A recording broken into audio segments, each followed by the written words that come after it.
Back to news. Nirmal జిల్లాలో కురుస్తున్న భారీ వర్షాలకు కడెం ప్రాజెక్టుకు వరద పోటెత్తుతోంది. ప్రాజెక్ట్ ఇన్ఫ్లో 61,000 క్యూసెక్లు కాగా అవుట్ఫ్లో 79,573 క్యూసెక్లుగా ఉంది. ప్రాజెక్టు 10 గేట్లను ఎత్తి దిగువ గోదావరిలోకి అధికారులు నీటిని కిందకు వదులుతున్నారు.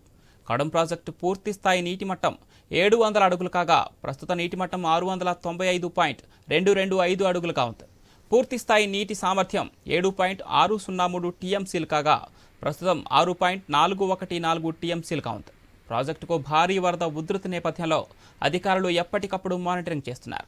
పరిసర ప్రాంత ప్రజలను అప్రమత్తం అధికారులు చేశారు.